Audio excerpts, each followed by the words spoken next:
오늘 우리들이 주신 하나님 말씀은 마가복음 6장 45절에서 52절 말씀입니다. 예수께서 즉시 제자들을 개촉하사 자기가 무리를 보내는 동안에 배 타고 앞서 건너편 벳세다로 가게 하시고 무리를 작별하신 후에 기도하러 산으로 가시니라.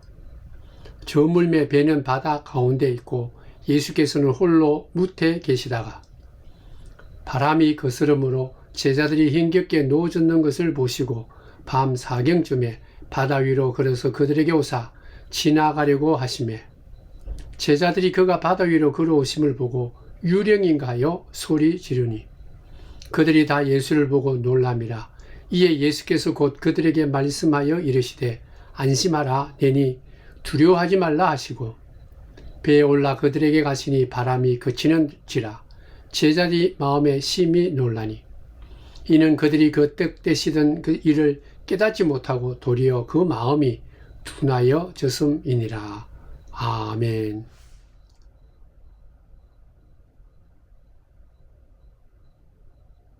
사랑하는 성도 여러분, 주의 크신 은총이 충만하기를 축원드립니다.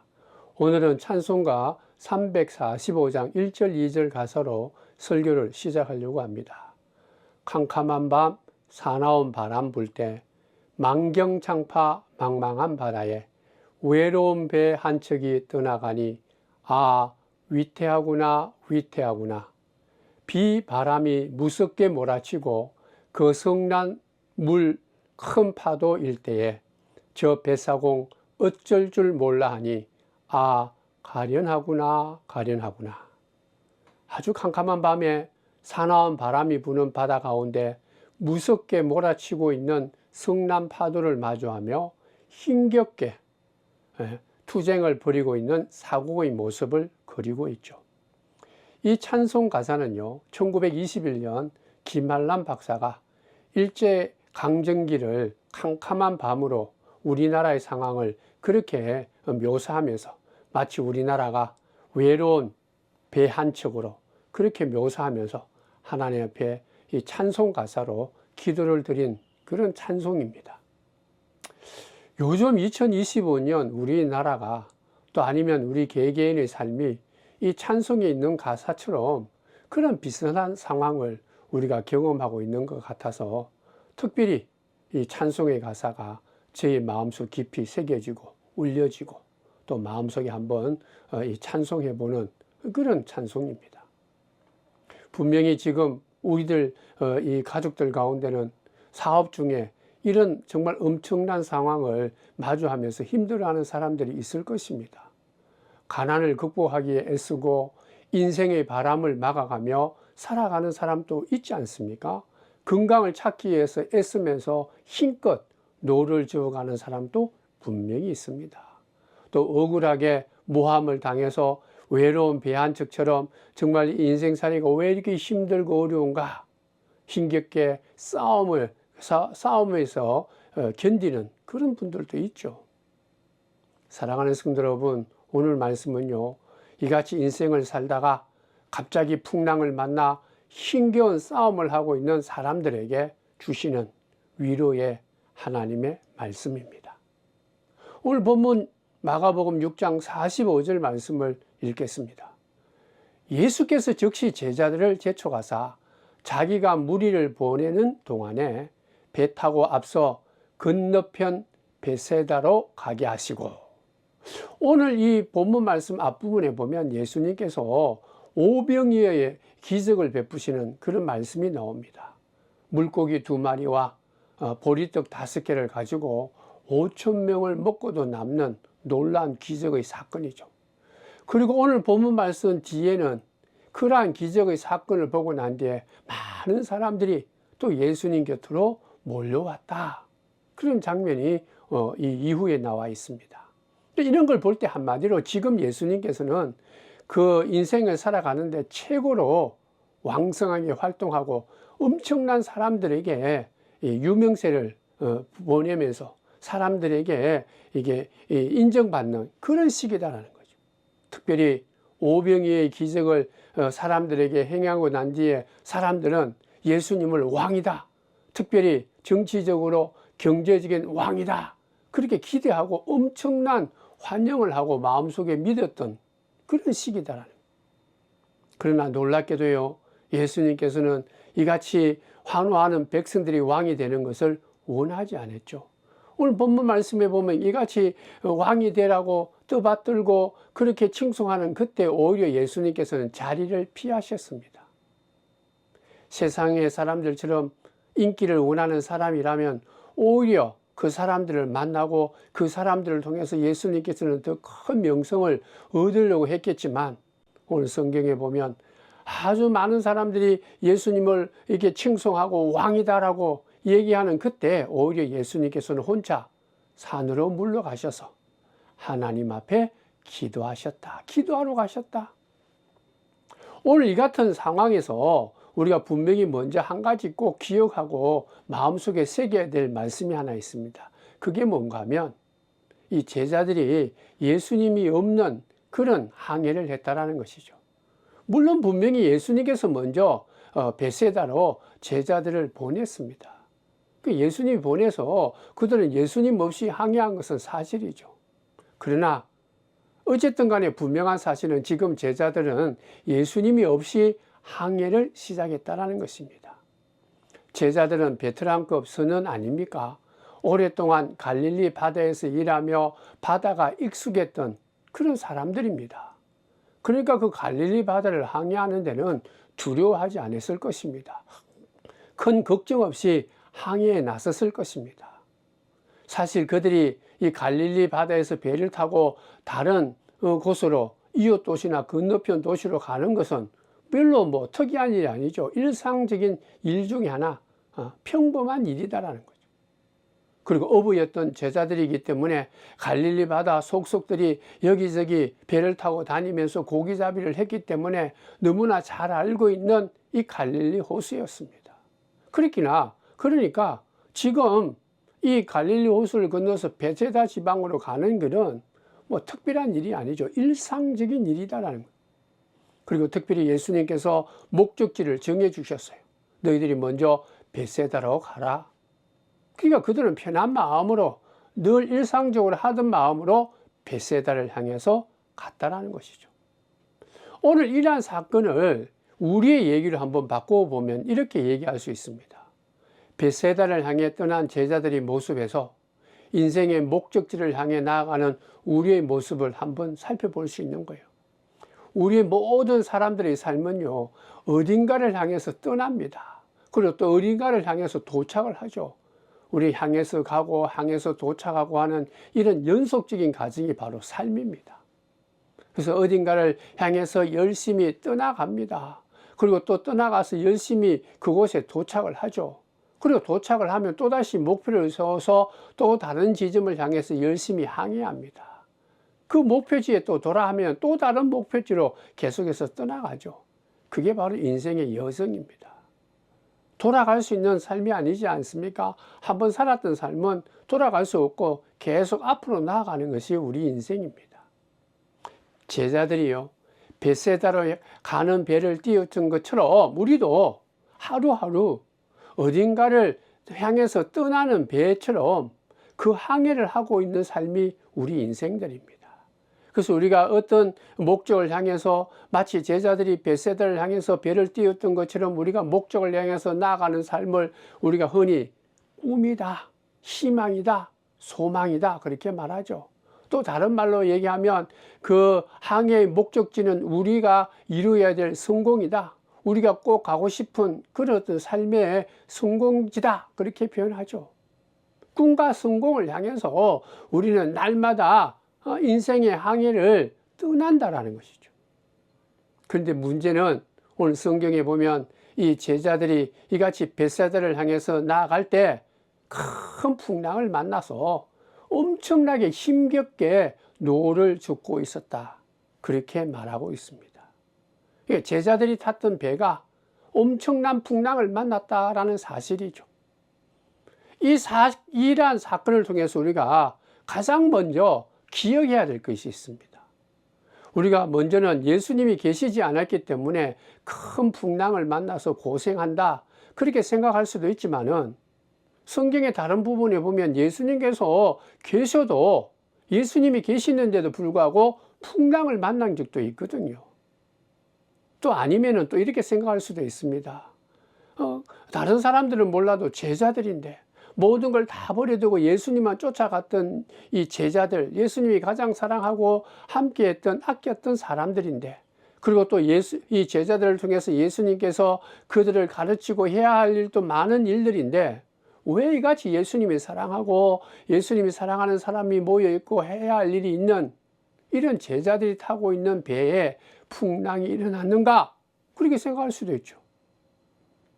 그러므로 우리들은요, 오늘 이 사건을 통해서 제자들이 탄 배가 예수님께서 목적지도 알려주고 예수님이 사랑하는 이 사람, 이 제자들이 탄 배가 풍랑을 만났다라는 이 사실은요, 예수를 잘 믿고 있는 우리들, 예수를 믿고 믿음의 길을 가는 우리들, 예수를 믿는 사람들에게도 풍랑이 일어날 수 있다라는 사실을 분명하게 우리들에게 가르쳐 주시는 말씀입니다. 예수를 잘 믿는 사람이라 해서 풍랑이 없고 고통이 없다, 그게 아니다라는 거예요. 어려운 일이 일어나지 않는다라는 것이 아닙니다. 그러므로 사랑하는 성도 여러분, 내가 예수를 잘 믿음으로 믿음의 길을 걸어갈 때 내가 어떠한 고통도 없고 또 어려운 일이 일어나지 않기 위해서 예수를 믿는다, 그렇게 생각할 수도 있지만 그거는 오산입니다. 우리가 믿음의 길을 걸어가고 예수와 함께 살아간다 할지라도 우리가 이 믿음의 길을 걸어가는 그 항해는 얼마든지 고난이 있고 엄청난 풍랑을 만날 수 있다는 사실을 먼저 우리들에게 가르쳐 주십니다. 그러다 보니까 솔직하게 믿음의 길을 걸어가는 우리들이 한 번씩 하나님께 왜 그렇게 하시는가? 왜 이런 고통을 주는가? 우리가 정말 때도 쓰고 물어보기도 하고 의심을 가질 때가 있지 않습니까? 그러나 사랑하는 성도 여러분, 우리가 믿음의 길을 걸어가고 예수와 함께 소망을 갖고 하늘나라를 향해서 나아가는 이 믿음의 길이 이같이 풍랑이 있고 풍랑을 만나 고난을 당한다 하더라도 우리의 삶에, 우리의 믿음의 길에 하나님이 계시지 않다라는 것은 얘기하는 것이 아니에요. 하나님의 부재를 말하는 것이 아니다라는 거죠. 우리가 당하는 고난은 예수님이 계시지 않기 때문에, 하나님이 부재하기 때문에 우리가 당하는 고난이다, 그게 아니다라는 거예요. 아셔야 합니다. 인간의 실존 자체가 그런 거예요. 인간의 실존 자체가 풍랑을 만나고 어려움과 걱정과 근심 속에서 살아갈 수밖에 없는 인생이다, 그런 존재다라는 거예요. 인간이기 때문에 고난과 풍파를 만날 수밖에 없는 것입니다. 우리 성경에도 그렇지만은 실제로 우리가 사는 이 세상에 보면 악한 자들보다 선한 자가, 의인된 자가 고난과 풍파를 만나고 악한 자가 오히려 더 잘 사는 거, 그런 거 우리가 종종 보죠. 왜 저렇게 훌륭한 분이, 선한 분이, 참 복된 분이 어려움을 당하고 저렇게 모욕을 당해야 되는가? 하나님 살아계십니까? 하나님의 뜻이 무엇입니까? 그렇게 물을 때가 종종 있지 않습니까? 그러면서 우리가 원망할 때도 있죠. 그게 바로 우리의 마음입니다. 그래서 성도 여러분, 이것이 바로 우리 인간이 살아가는 현실임을 먼저 기억하셔야 돼요. 인간의 현실 자체가 고해와 같은 거예요. 인간의 실제가 이같이 고난과 폭풍이 있다는 거죠. 시편 23편 1절 말씀에 보면 여호와는 나의 목자시다, 그러니까 나에게는 부족함이 없다, 그렇게 기도합니다. 아마 제자들도 벳세다를 향해서 배를 띄우라고 얘기했을 때 이 같은 마음으로 항해를 했을 거예요. 그리고 우리들도 매일매일 그런 마음으로 믿음의 길을 걸어가지 않습니까? 하루하루 인생을 살아가죠. 그런데 분명히 살아가는 도중에 어려움을 만납니다. 폭풍이 있다는 거죠. 그게 얼마나 황당하고 원망스럽겠습니까? 시편의 기자는 시편 기자는 계속해서 말하죠. 내게 부족함이 없다, 그렇게 기도하고 난 뒤에 내가 사망의 음침한 골짜기로 다닐지라도, 참 중요한 얘기입니다. 여러분들, 내게 부족함이 없다 그렇게 말하면 내게는 절대로 사망의 음침한 골짜기나 폭풍이는 그런 바다와 같은 그런 환경이 오지 않아야 된다, 그게 맞는 말이죠. 그런데 시편 23편의 하나님의 말씀은 여호와는 나의 목자시니 내게 부족함이 없다 라고 말하면서 그 다음에 내가 사망의 음침한 골짜기로 다닐지라도, 그게 인간의 이 모습입니다. 인간이 반드시 누구나가 다 겪는 모습이다. 내게 부족함이 없습니다 라고 고백하면서 걸어가는 그 길에도 사망의 음침한 골짜기가 있다라는 거예요. 이게 사망의 음침한 골짜기는 인간이라면 누구나가 마주해야 될 어쩔 수 없는 그런 환경의 운명입니다. 그렇지만 23편 계속해서 보면 이 마지막에 그렇게 말합니다. 그럴지라도 내가 사망의 음침한 골짜기를 다닐지라도 나는 두려워하지 않는다. 그렇게 고백합니다. 내가 예수와 함께 믿음의 길을 걸어가고 예수 안에 거하면서 살아가더라도 여호와가 분명히 나의 선한 목자인 것을 믿지만은 내 인생에는 사망의 음침한 골짜기가 있더라. 이 사망의 음침한 골짜기를 지나갈 때도 있지만 하나님께서 나와 함께 하니까 나는 부족함이 없다, 그런 뜻입니다. 내가 사망의 음침한 골짜기를 지날 때도 있지만 하나님께서 함께 하시니까 나는 부족함이 없다. 그게 바로 시편 23편에서 우리에게 주는 귀한 진리입니다. 여러분들, 예수 믿는 사람에게도 제자들에게도 그리고 이 훌륭한 주님의 선한 일꾼들에게도 믿음의 어떤 사람들에게도 사망의 음침한 골짜기는 반드시 있음을 가르칩니다. 400년 동안이나 애굽의 압제에서 이제 해방되어서 이제 가나안 땅으로 행했던 이스라엘 백성들을 우리가 한번 보면요, 그들이 이제 모세를 통해서 이 애굽 땅을 나오죠. 나와서 그들이 하나님이 지시한 젖과 꿀이 흐르는 땅, 자유와 있고 기쁨이 있고 풍성함이 넘치는 하나님이 약속하시고 점지해 주신 가나안 땅으로 향합니다. 목적지가 딱 정해져 있어요. 하나님께서 인정해 주신 모세와 함께 하나님이 정해 주신 그 길을 걸어가는 거예요. 출발도 하나님께서 하신 것이죠. 하나님의 명령에 따라 그들이 모세와 함께 200만이나 되는 이스라엘 백성들이 출발했지 않습니까? 복된 출발이요, 기쁨의 출발이요, 거룩한 백성의 출발입니다. 그렇다면 애굽 땅에서 이제 출발해서 나오자마자 기쁨이 있고 감사가 있고 평안이 있어야 되는데 그들에게는 어려움이 없었는가? 실만한 물가로 인도하시는 하나님, 400년 동안이나 종살이하던 그들을, 그 엄청난 힘 있는 애굽 나라에서 노예로 살고 있는 그들을 해방시키신 그 하나님, 그 하나님이라면 어떠한 어려움이나 장애물도 없어야죠. 그러나 그들에게도 그들이 애굽 땅에서 나오자마자 사망의 음침한 골짜기와 폭풍치는 바다의 경험을 했지 않습니까? 그들 앞에는 홍해가 있었어요. 넘실거리는 바다가 있었다. 죽음이 앞에 있었다는. 그리고 뒤에는 또다시 애굽 나라의 막강한 군대가 쳐들어오고 있었다는. 그들이 그곳에서 그냥 뛰어 들어갔다면 모두가 죽었을 거예요. 그야말로 사망의 음침한 폭풍치는 바다입니다. 골짜기다라니. 이것이 모든 사람들이 이 땅에 살아가는 삶의 현실이요, 겪을 수밖에 없는 인간의 모습입니다. 사람들이 자기가 가고자 하는 목적지를 향해서 출발하죠. 그것이 예수 안에서 가졌던 이 꿈의 길이라 할지라도, 믿음의 길이라 할지라도 분명히 큰 폭풍을 만나고 위태위태한 시간들을 경험하면서 흔들거리면서 산다라는 거예요. 그러니까 찬송가 가사에 망경창파 망망한 바다에 외로운 배 한 척이 위태하게 떠 있다. 아, 가련하구나, 위태하구나.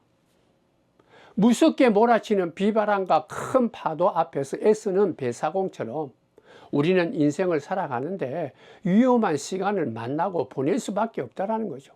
그러므로 여러분들 예수를 믿는다 하더라도, 하나님과 함께 믿음의 길을 걸어간다 할지라도 우리의 인생에는 위기가 없다, 내가 이런 고난을 면제받아야 된다, 그게 아니에요.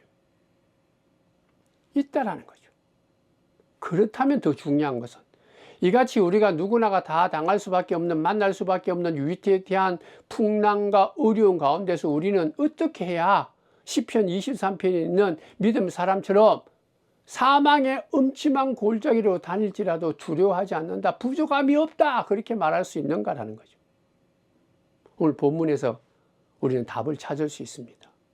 오늘 본문에 보면 폭풍을 만나서 힘쓰고 어찌할 줄 모르는 제자들에게 예수님께서 신비한 능력으로 바다 위를 걸어오셨다. 바다 위를 걸어오셨다. 폭풍을 만나서 당황하고 어찌할 줄 모르는 제자들에게 예수님께서 그 폭풍을 뚫고 걸어오셨다. 걸어오셨다라고 말하지만 아마 달려오셨을 거예요. 얼마나 제자들에게는 힘이 되고 반갑고 기뻤겠는가. 사랑하는 성도 여러분, 예수님께서 바다 위를 걸어오심을 우리는 분명히 믿음으로 볼 줄 알아야 됩니다. 왜 예수님께서 이같이 폭풍 치는 바다 위를, 그 폭풍 때문에 이 배에서 어찌할 줄 모르는 이 제자들에게 왜 걸어오셨는가? 뭐 한마디로 얘기하면 쉬운 거죠. 위태롭게 지금 어찌할 줄 모르는 제자들을 그냥 두고 볼 수 없기 때문이죠. 예수님이. 폭풍이 부는 그 바다 위를 신비한 능력으로 제자들 앞에 다가올 수밖에 없었던 것은 제자들을 그냥 놔둘 수 없는 존재, 놔둘 수가 없기 때문이죠. 그냥 놔두면 안 된다라는 거예요. 폭풍 속에서 힘들어하는 제자들을 예수님이 보고 이거 안 되겠다라는 얘기죠. 요한복음 6장에 보면 같은 내용이 나오는데요. 그게 보면 이미 그들은 예수님을 떠나서 10리 이상 이 바닷길을 걸어갔다. 갈릴리 바다 호수를 지금 운행했다라는 거죠. 4km 정도 그 갈릴리 바다 한가운데 있었다라는 거죠. 그럼에도 불구하고 예수님께서는 전혀 아랑곳하지 않고 바다를 육지처럼 걸어서 뛰어서 제자들에게 오셨다라는 거예요. 성도 여러분, 만약에요, 예수님께서 이같이 신비한 능력으로 자기의 권세를 드러내고 사람들에게 칭송받기를 원한다면 사람이 어떻게 바다 위를 걷습니까? 마태복음에 똑같은 내용이 나오는데 이 풍랑위에서 걸어오는 예수님을 보고 베드로가 걷죠. 그러다가 풍랑을 보면 치는 걸 보고 그만 무서워서 빠졌다 그랬지 않습니까? 이 신비한 능력이에요. 예수님께서 바다를 건넜다. 어떤 사람은 이것 때문에 예수 안 믿는다는 사람도 있어요. 거짓말이다. 어떻게 사람이 바다 위를 걷느냐? 예수님은 걸을 수 있는 거예요. 걸었다라고 했어요. 그리고 밤중에 예수님께서 그 바다 위를 걸어오셨다. 이게 신비한 능력으로 사람들에게 인정받고 유명세로 나타나기 원한다면 굳이 밤중에 그렇게 바다 위를 걸어서 올 필요가 없죠. 사람들이 있는 대낮에 많은 사람들 앞에서 한번 걸어가면 많은 사람들이 더 많이 믿을 거 아니에요. 5,000명을 먹이고도 이 남은 이 역사를 보면서도 사람들이 막 영광을 받고 정말 위대한 왕이다 그렇게 했는데 이 풍랑이는 바다를 아무렇지 않게 걸어오는 모습을 보여줬다면 이거야말로 더욱더 사람들은 놀라죠. 예수님 앞에 다 엎드리실 거 아닙니까? 그러니까 이 말씀은 예수님이 내가 능력이 있다, 나는 너희들과 다르다, 위대한 힘이 있고 나는 왕이다, 그걸 보여주기 위해서 바다 위를 걸어온 것이 아니다라는 거예요. 자랑하기 위해서 바다 위를 걸은 것이 아니다라는 거예요. 예수님께서 이같이 밤중에 폭풍을 뚫고 바다 위를 걸어오신 가장 큰 이유는 예수님의 사랑입니다. 제자들을 대한 예수님의 사랑이죠. 예수님의 긍휼하심입니다. 성도 여러분, 예수님은 이같이 지금도 2000년 전에도 그렇지만 지금도 믿는 자들을 향한 끝없는 사랑의 모습을 우리들에게 보여줍니다. 그 보여주기 위해서 신비한 능력으로 폭풍 위의 바다를 걸어오신 거예요. 걸어오신 그 모습은 예수님의 사랑입니다. 예수님의 긍휼하심입니다.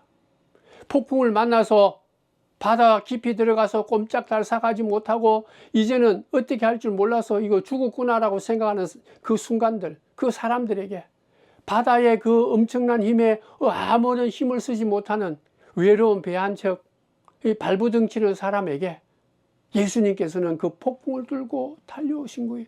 그들의 가련하고 위태한 모습을 보고 사랑의 마음을 품고 신비한 능력으로 바다 위를 걸어오셨어요. 그러면서 오늘 본문 마가복음 4장 50절에 이렇게 말하지 않습니까? 안심하라, 내니 두려워하지 말라. 안심하라, 나다, 두려워하지 말라. 그래. 처음에 예수님이 이같이 바다 위를 건너오는 걸 보고 유령이다 그렇게 소리를 질렀다고 그러죠. 그러니까 이 말은 안심하라, 이 말은 내가 유령이 아니다 그런 뜻일까요? 그런 뜻은 아닙니다. 안심하다, 내니 두려워하지 말라는 얘기는 유령이 아니다라는 얘기가 아니라 내가 왔다. 그러니까 안전할 것이다. 이제는 두려워하지 말고 나에게 맡겨라. 내가 너를 도우고 내가 너를 지켜주고 내가 이 풍랑을 잔잔케 하겠다라는 주님의 음성입니다. 안심하다, 나다, 두려워하지 말라. 심리 4km를 멀다 하지 않고 불가능한 그 몰라한 역사를 바닷길을, 그 폭풍의 바닷길을 뚫고 찾아오시면서 두려워하지 말고 안심하라. 나다라. 너를 위해서 십자가에서 죽고 너를 하나님의 자녀 되게 해주기 위해서 피 흘리시고 3일 만에 부활한, 너희들과 세상 끝날까지 함께한, 너희를 끝까지 사랑하는, 돌보는, 긍휼을 베푸는 나다. 그래, 나다라. 안심하라. 사랑하는 성도 여러분, 그러므로 우리가 인생을 살아가면 누구나가 이 폭풍의 자리를, 폭풍의 이 엄침한 사망의 골짜기를 만날 수밖에 없는데, 그 자리는요, 우리를 망하게 하는 것보다는 오히려 예수님을 만날 수 있는 자리입니다. 예수님이 찾아오시는 자리다. 엎드려 기도할 때, 오히려 우리가 힘들고 어려울 때 지금처럼 어찌할지 모르고 정말 아하 가련하구나, 위태위태하구나, 개인이든 가정이든 일터든 나라든 위태위태한 이때 우리는 예수님을 만날 수 있는 좋은 기회입니다. 평범한 일상생활에서는 잘 먹고 잘 살 때는 잘 몰랐는데, 어려울 때, 힘들 때 예수님이, 그 폭풍을 뚫고 걸어오시는 예수님을 우리가 만날 수 있는 자리예요. 예수님은 그 자리에 꼭 찾아오십니다. 예수님은 다른 어떤 것보다 인생의 폭풍을 만나서 힘겨워하는 그 자리에 예수님은 계시고 찾아오신다는, 사람들이 모든 고통스럽고 암흑의 현장, 역사의 이 현장, 어려운 현장에 예수님은 결코 외면하지 않고 꼭 찾아오십니다. 찾아오시는 것뿐만 아니고 말씀하시는 거죠. 내니 두려워하지 말라. 내가 너와 함께하고 너를 도와주겠다. 힘을 얻으라는, 함께 가자라는 얘기입니다. 오늘도 이같이 험한 인생의 폭풍 속에 힘들어하는 우리들에게 오늘도 성령께서 함께 우리들에게 말씀하십니다. 주님이 오신다. 내니 나다. 두려워하지 말라. 안심하라. 지금이야말로, 폭풍 치는 이때야말로 예수님을 만날 수 있는 장소예요. 예수님을 만나서 새 힘을 얻을 수 있다. 예수님을 만날 수 있는 최적의 장소다. 더욱더 이 사순절간의 말씀으로, 예배로, 기도로 예수님을 만나시기를, 나다, 안심하라, 두려워하지 말라, 이 음성을 듣는 저와 여러분이 되기를 주의 이름으로 축원드립니다. 우리가 이미 잘 알고 있는 재미있는 예화 하나 말씀드리고자 합니다. 어느 날 밤에 꿈을 꾸었는데 주님과 함께 바닷가 거니는 꿈이었습니다. 그 바닷가 모래 위에는 두 짝의 발자국을 보았죠. 한 짝은 내 것이고 한 짝은 주님의 것이다. 그렇게 쭉 걸어가는 그 발자국을 통해서 내 인생의 장면들을 다 보았다. 내 마지막 내 발자국이 멈춘 곳에서 내 인생의 모든 삶을 다 돌이켜 봤는데, 근데 내 삶에 그 돌이켜보는 삶 중에서 가장 힘들고 어렵고 비참할 때 이 발자국이 두 개가 아니고 하나에 된 것을 보았다라는 거죠. 그때가 오히려 주님과 함께 했던 데인데, 주님께 내 모든 걸 맡기고 주님만 사랑한다라고 얘기했던 그때인데, 오히려 그때 발자국이 하나밖에 없더라는 거죠. 내가 주님을 사랑하고 또 그러면서도 내가 가장 주님이 필요할 때, 내가 가장 힘들고 어려울 때 오히려 이렇게 발자국이 하나밖에 없느냐. 예수님이 나를 떠나버렸구나. 예수님이 나를 몰라 했구나. 나를 멸시했구나. 그때 예수님께서 나에게 대답했다는 거죠. 나의 귀하고 소중한 사랑하는 사람이여, 사랑하는 자녀여, 나는 너를 사랑하고 결코 너를 떠나지 않았다. 특별히 너가 힘들고 어려울 때, 시련의 때, 풍랑이 일고 어찌할지 모르는 고통의 때, 그때 나는 너와 함께 했다. 그러니까 네가 본 그 한 발자국은 네 발자국이 아니고 바로 내 발자국이다. 그때 내가 너를 등에 업고, 그렇기 때문에 네 발자국은 없고 바로 나의 발자국 하나밖에 없다. 가장 비참하고 어렵고 꼭 예수님이 필요할 때 왜 내 발자국밖에 없습니까? 라고 그렇게 우리가 예수님께 물어볼 때 아니다. 그 발자국은 네 발자국이 아니라 내 발자국이다. 말씀하신 거예요. 성도 여러분, 고통당하고 슬퍼하고 외로울 때, 인생의 길을 걸어갈 때 가장 힘들 때 예수님께서는 우리를 등에 업고 예수님 홀로 그 모든 바람을 맞으면서 신비한 능력과 권세를 갖고 세상의 그 어떠한 이 풍랑에도 굴하지 않고 걸어서 우리들과 함께 해줬다는 거죠. 이걸 꿈속에서 봤다라는 얘기 아닙니까? 성도 여러분, 기억하십시다. 꼭 마음속에 새겼어야 됩니다. 오늘 본문 말씀을 통해서 예수님께서는 제자들을 처음부터 끝까지 보고 계셨다는, 지켜보고 계셨다는. 근데 우리는 종종 힘들고 어려울 때 풍랑이 일면 예수님께서 주신 그 길인데, 예수와 함께 가는 믿음의 길인데 왜 예수님이 멀리 계시는가, 안 계시는가, 내 기도에 응답하지 않는가, 내가 고통받을 때 왜 하나님 응답해 주지 않는가, 정말 계십니까? 그렇게 막 묻고 우리가 의심할 때가 있죠. 여러분들 오늘 말씀에 그럽니다. 아니다라는 거, 아니다. 오늘 그 말씀이 바로 마가복음 6장 50절 말씀입니다. 그들이 다 예수를 보고 놀람이라. 이에 예수께서 곧 그들에게 말씀하여 이르시되 안심하라 내니 두려워하지 말라 하시고, 안심하라, 나다, 두려워하지 말라, 내가 너와 함께 하겠다, 너를 도와주겠다. 그러니 사랑하는 성도 여러분, 어려울 때 하나님이 나를 더 열심히 나를 보고 계시고 사랑하시고, 그래서 나를 찾아오셔서 안심하라, 내가 여기 있다, 두려워하지 말라, 너를 도와주겠다. 오늘도 이 예배를 통해서, 오늘도 이 말씀을 통해 주신 말씀을 마음속 깊이 한번 경험해 보시고 마음속에 새기시고 아멘 하시고, 그래서 이 약속의 말씀을 마음속에 새기면서 너무나 힘들고 어려울 때, 위태위태하고 가련가련한, 어떻게 살아야 될지 모르는 아우성치는 이때 우리는 예수와 함께, 나를 찾아오시는 예수님, 나와 함께 하시는 예수님, 안심하라, 나다, 두려워하지 말라라는 이 음성을 내 마음속에 새기면서 또 한 걸음 한 걸음 믿음으로 용기 있게 당당하게 하나님의 사람으로 살아가는 복된 자들 다 되시기를 주의 이름으로 축원드립니다. 기도하겠습니다.